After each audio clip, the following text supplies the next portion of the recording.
Hi, and welcome to our podcast. I'm Dani, and today Great.com talks with Teresa Hager, the project coordinator and chairwoman of the Association of CoderDojo in Czech Republic. If you haven't heard of it, CoderDojo is a worldwide movement based on programming clubs for young people. But remember, before we begin, if you're new here to this podcast, press subscribe on YouTube or on your podcast app. Now, hi, Teresa, and welcome. Hello, hello. Thank you for having me. It's a pleasure. Let's learn more about Coder Dojo and especially what you guys have been doing in Czech Republic. But talking about a global initiative, right? Could you tell us about the history of Coder Dojo? Oh, I'm gonna say that again. So the CoderDojo started in 2011, actually in Ireland, in the city of York, by a young student back then. His name is James Belton, and he hacked iPod Nano. Maybe someone still know what that was. And his classmates were interested to learn how he did it, and that's how the idea of forming some kind of club, some kind of organization where young people can learn how to program started.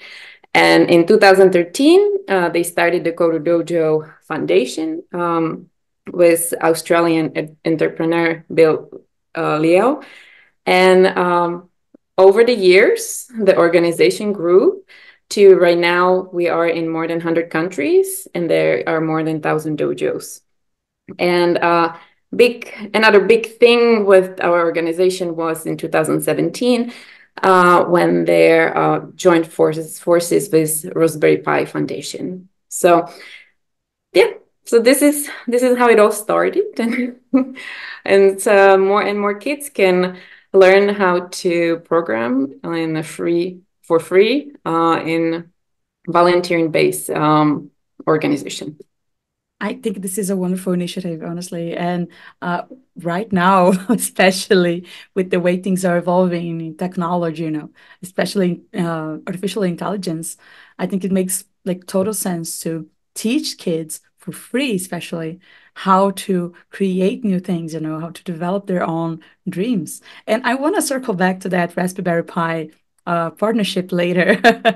But before going there, let's talk about the Czech Republic chapter, right? Because it's fairly new, I would say. I think you guys are have been structuring it from recent years. But how did it begin, and what age groups do you cater to? Do you attend to? So in Czech Republic, we haven't had any clubs for a long time in comparison to the neighbors countries. And actually, member of the European Parliament, Luděk Niedermayer, one time was invited to the event a Coder Dojo Foundation had in the European Parliament in Brussels. And this guy, he is very interested in technology. He saw some robots. He was right now, right in that moment he was in. And they approach him. It's like, oh, you are from Czech Republic. Guess what? There are no clubs there. Isn't there something you wanna look at? Maybe you can somehow help to for CoderDojo to start in the Czech Republic as well. And he did. He approached me, and I already knew about CoderDojo from the time when I lived in Brussels, and I worked for a little bit for a technology company, and I was like, okay, let's see how we can do it. And to be honest, at first we were very doubtful that it will work. Just the free and then the volunteers, and there's actually like no money around it. It sounded like something that's be really hard to actually do here. Like how we're gonna find the people who is gonna be willing to volunteer their free time, how we're gonna find people who now the technology. It was a lot of questions, and I was really surprised and really happy that we found people who really liked the idea, who started the first clubs. And since then, there was around 2017, 2018, the first club started. In 2019, we started the association to make things legal and to make things a little bit more official. And right now we have 12 active running clubs, which are regularly meeting. There are over 160 kids in the clubs, and we have around 20, 25 volunteers. That number is fluctuating. Oh, that's amazing. And I think it's a very solid number, if you think about it. And especially when we look at the ripple effect that it has, because probably these kids, they are sharing the experiences that they have with other kids. So, it's amazing when we look at it. And now, just so we understand more, what exactly are these activities? Are they separated in groups? How do you structure uh, Mhm. their participation? So the dojos are open to anyone who is between 7 to 17 years old. Um, in the clubs here in Czech Republic, usually the average age is around 10 to 12 years. But there are people younger, there are people older, it depends. The one thing which is important, I guess, about our organization, that structure is not really what we have a lot. It's very it's quite free, because whoever wants to run their own club and become our champion, this is how we call the leaders of the dojos. Uh, he or she um, is even also the teacher, the mentor, or he found someone else who helps him, who was the mentor. And now it depends on this little group, who what they want to share, what kind of setup they can provide. And so all this needs sort of like a little puzzle, which then creates how the club is run. So we have mentors who are learning along with the kids. We have mentors who are IT professionals who can do anything, and they can answer any questions. So it's very different. Usually, when the club is new, they start, with the first group of kids. They start from the beginning. So they do start with Scratch, which is very popular graphic programming language, to sort of get the basics. And then of course, right now is all the microbits and little robots. So that's very popular. So when the clubs has it, or we are able to provide them some kind of these new technologies, kids really like playing with them as well, the mentors. These are always fun lessons. And then it depends, where it's going to take them. If the kids are interested more, that they can go to more advanced programming. They try Python, they do JavaScript, HTML, but it takes some time. Some kids progress quicker than the others. And in Czech Republic, we don't have any huge dojos. In some countries, it's very popular, for example, to do dojo just on the weekend, once a month, and it's a huge event when 100 kids will meet. And here it's more like a regular after school activity. So they usually meet every week. Some are meeting every 2 weeks, but it's usually a group of 10 to 15 kids who are just, doing projects and learning throughout throughout the semester. We try to do it. That dojo is not a school, so it needs to be fun. The kids can come in and talk about what they would like to learn, share different projects with each other, what they are learning. They are supposed to be helping each other, and also we're trying to promote sort of sense of communication skills. So you work on something, please, in the end, like this is the show and tell time.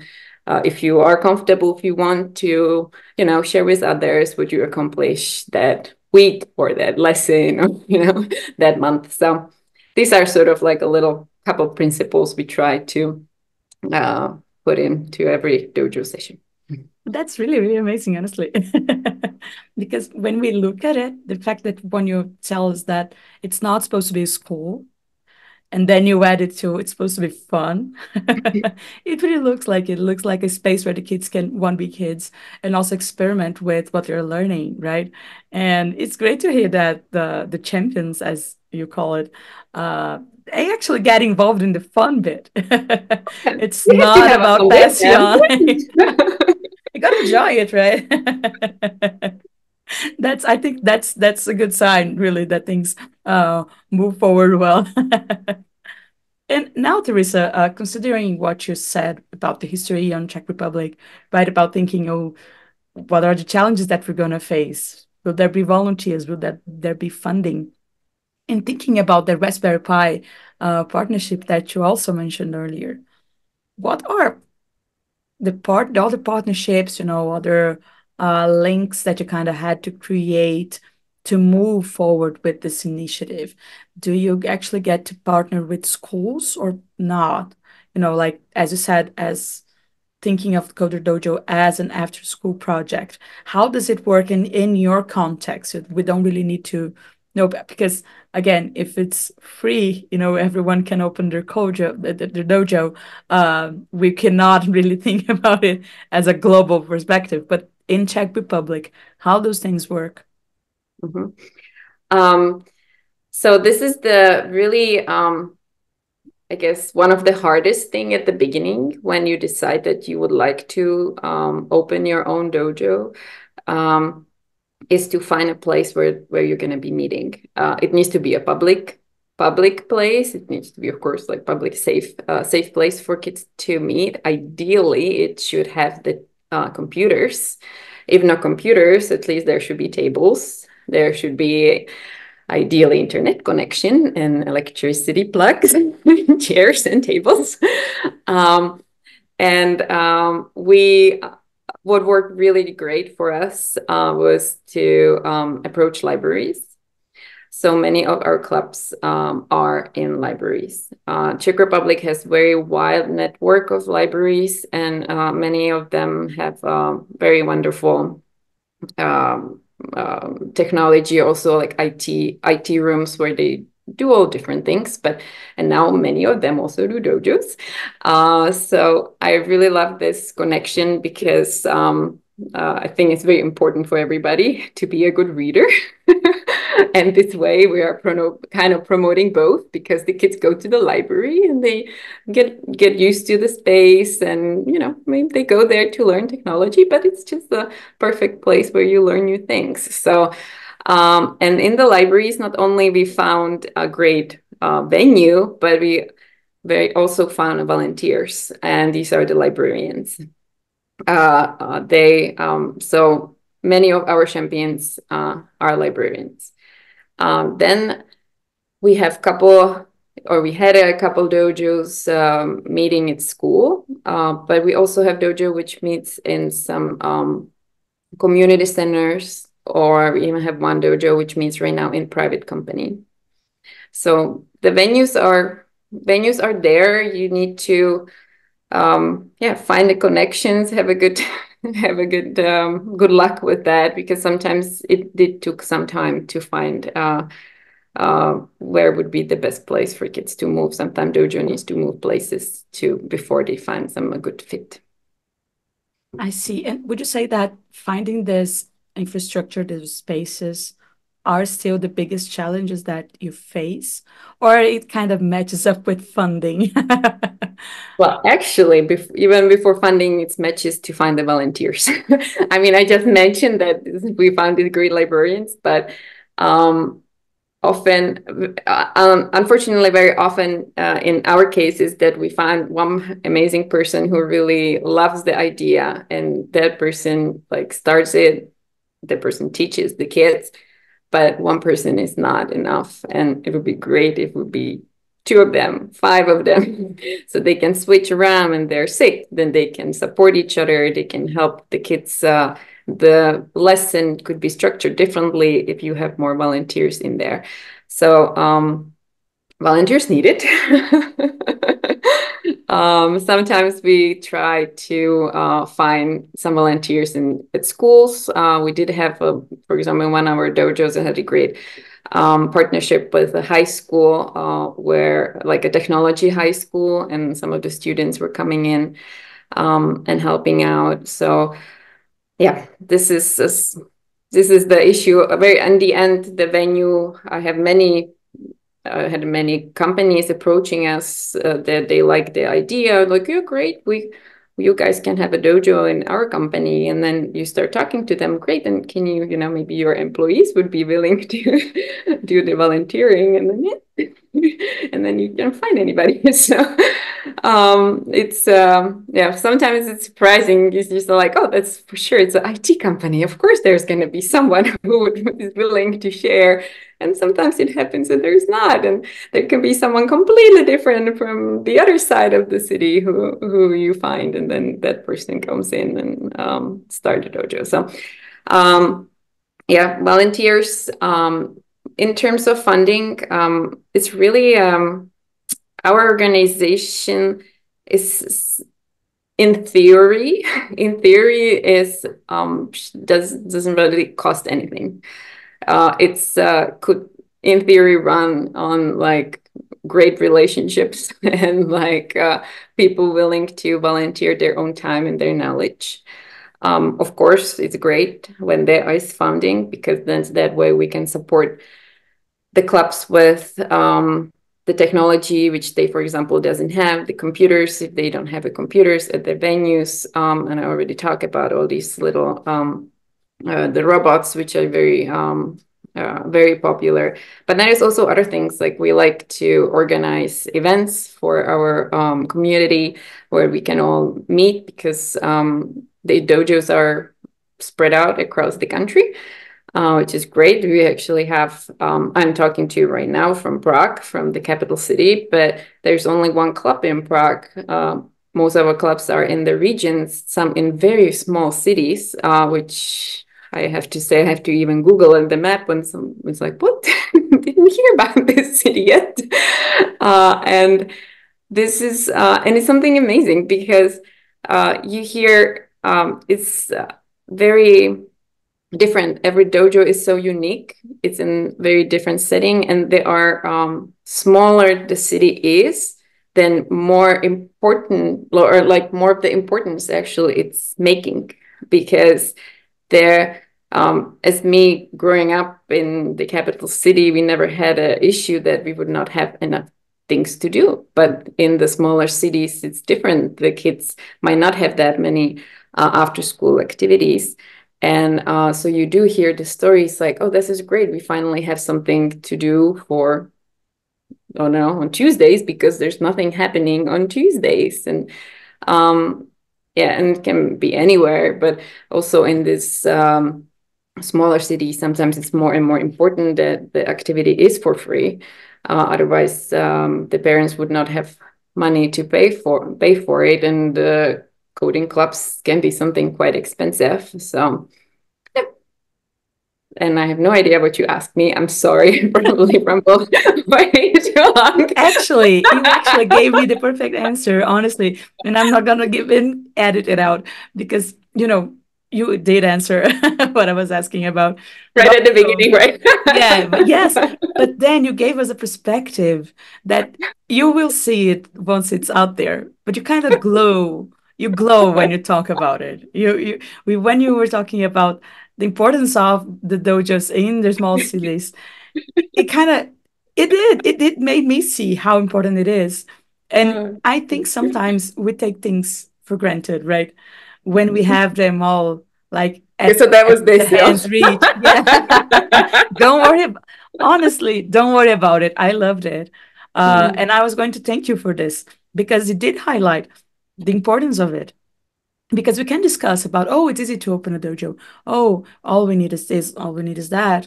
Or the kids come here and then they do activities. But then once you come to us and tell us, hey, look, we have a lot of dojos in smaller cities, and this is good because it gives kids something useful to do, something safe to do, something that's going to make them grow eventually, in life, for all the things that you teach them. So it was absolutely marvelous, I would say. It's perfect that you said all of those things. So thank you for sharing. And it spoke about your passion as well. I think when we have guests here that find a way to detach themselves and talk about subjects, it's kind of weird.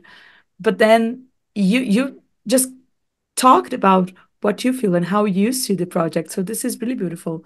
Honestly, don't be ashamed of that. And you did not went all out of topic. Well, I have Uh, more to say. yeah. Let me just keep going. Well, we can actually chat about this later. No, but back to the subject, there is like something I just wanted to add, because you said that we are a young organization, but there are already a couple of years, we did, the kids are not young forever, so we did already go sort of through one of the generation, let's say, and recently we did, after COVID, finally our big event, which we do once a year. We call it DojoCon, and it's it's just one day when we do workshop and the volunteers meet and the kids actually get the idea that they're not alone. There are other ninjas. Why do we call our kids ninjas? Other ninjas in different dojos in the Czech Republic. And this was last year. Actually, we had this presentation by three of our ninjas who are already sort of graduated. They are in high school right now, and it was very moving to hear them. They had this little presentation about their time in dojo, and they spent there almost 5 years, and they're just already saying like, okay, so now I'm like a graphic designer. I do concentrate on a graphic designer. The other one's like, I'm really into AI, and right now I already have a contract I'm in high school student, but I have a contract in this company, and I work for them. And it was just so amazing to hear that this is the kids who really start with on the very basic. Sometimes at the beginning, it's so hard to work with them because they don't, it takes forever for them to sign in the computer, like you have this hour and a half, and half an hour, you're just trying to get anybody to, connect to the place where they're supposed to be. And a couple of years later, you hear them that thanks to dojo, they found their future career. They might not be Elon Musk, but who knows? Maybe. This is So beautiful. this is what we do. This is what we try to do. And it's a beautiful thing, truly is. And again, this is kind of the story that we are always after, knowing how it affects kids' lives afterwards, not just when they are in the dojos. And I think it makes a whole sense to call them ninjas. Come on, it's a dojo.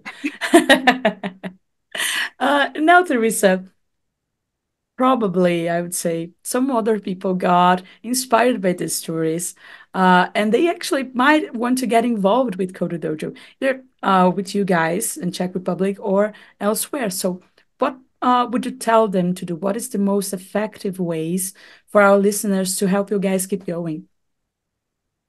Um, of course, whoever gonna Google CoderDojo Foundation, or gonna look specifically in for CoderDojo Czech Republic, there are ways how you can donate.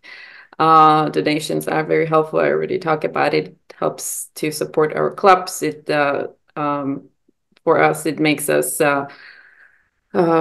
possible for them to do events, for volunteers to travel to conferences, or even for ninjas to attend some events out of the Czech Republic. So this is great. It's always welcome.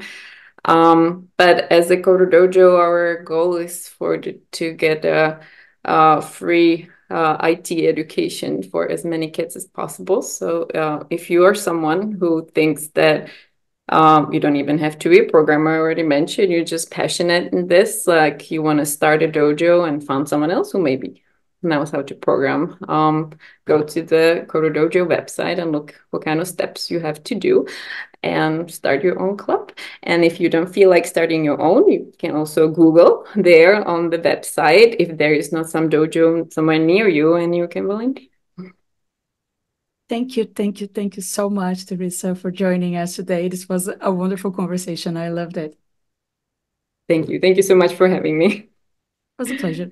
And for everyone listening or watching us right now, thank you for staying with us for one more episode. And remember, if you enjoyed it, press subscribe on YouTube or in your podcast app because that shows the algorithms that this is an important conversation so more people can learn about the importance of CoderDojo, especially the CoderDojo in Czech Republic. Bye, guys, and I'll see you in the next episode. Bye.